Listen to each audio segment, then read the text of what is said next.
Alrighty everybody, so this is the last video for the week 3 independent practice or the week 3 homework.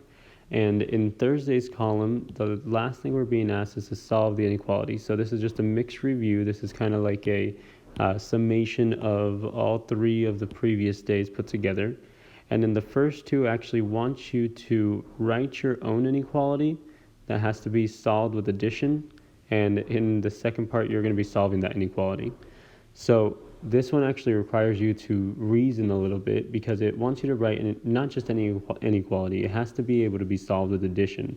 So what that means is that whatever your inequality is, let's put any symbol here, I'll just put the less than or equal to symbol.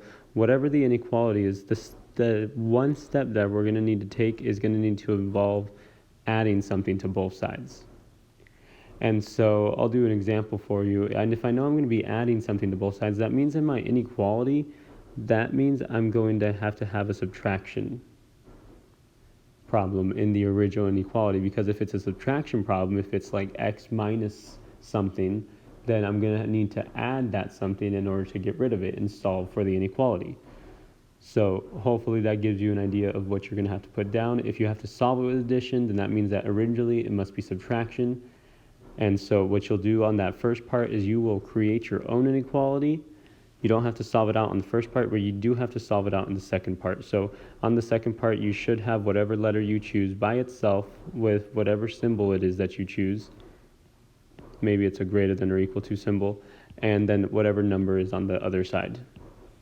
So again, on the first one, you're writing your own inequality, has to be able to be solved with addition, which means that originally, therefore, it must be subtraction.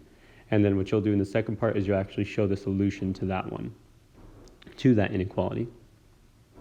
And then for number 3, we've got t minus 4 is less than negative 14.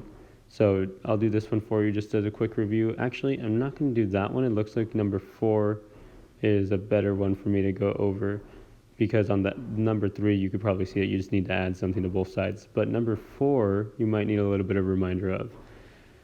And the reason I say that is because this one involves not just the multiplication, not just division, but both. The way that we can read this question is negative 4 is greater than, and then you can read this as negative 4/3 s, or you could read it as negative 4 times s divided by 3. So negative 4/3 s is the same thing as negative 4 times s divided by 3. Because on the top we have negative 4 times s, and on the bottom we have divided by 3.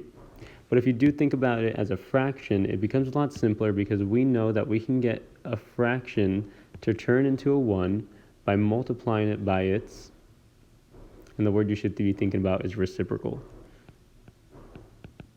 And a reciprocal is, you can think about it as like the flipped fraction version of a number. Flipped fraction of a number, of any number too, and that could be 5 and the flipped fraction version of that. For example, if it was 5, would be 1/5.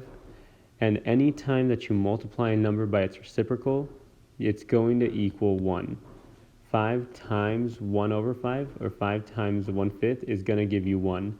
And then so what we're gonna take that type of reasoning, and we're gonna come back up to this problem, and we're going to turn that negative 4/3 into a 1 by multiplying it by its reciprocal. On both sides of this inequality, we're going to multiply it by 3 over negative 4. And so, quick question, if I'm multiplying by a negative number, what's going to happen to this inequality that is going to be able to maintain its truth? Let me move that over a little bit. So if I'm multiplying both sides by this negative number of 3 over negative 4, what's going to happen to this inequality? And what you should be thinking is that the symbol of the inequality, I'll do it in a darker blue, the symbol of the inequality is going to have to be reversed in order for it to remain true if we're multiplying both sides by a negative number. And we talked about that on Tuesday's column. So if you need a little bit of revision on that, go back to Tuesday's video. So we just talked about how anytime you multiply a number by its reciprocal, it leaves you with 1. And so that means that on my right side, I'm going to have just 1s, or just s.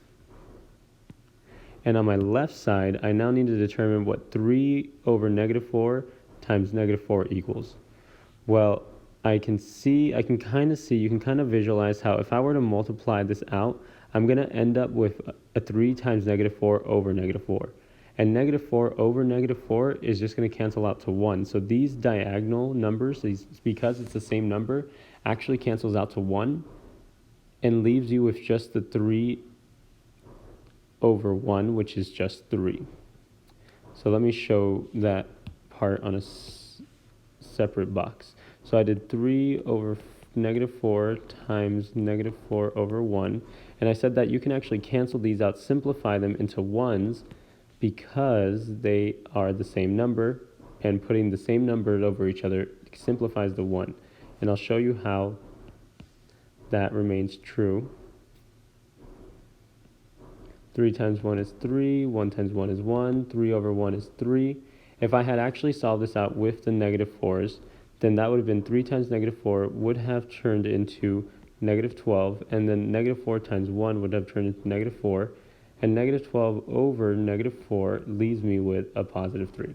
So you can see that you get the same answer, but if you see two numbers and you can simplify them diagonally, then you can actually reduce how much simplifying you need to do later.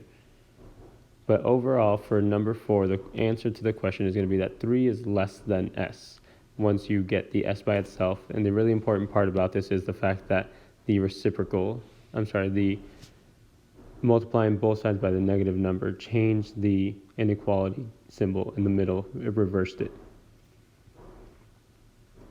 And so these last two should be pretty straightforward. And these are, if you need a review on how to do those last two, you can go back to the Mondays column video, the first video, and it'll talk about the addition and subtraction properties of inequalities.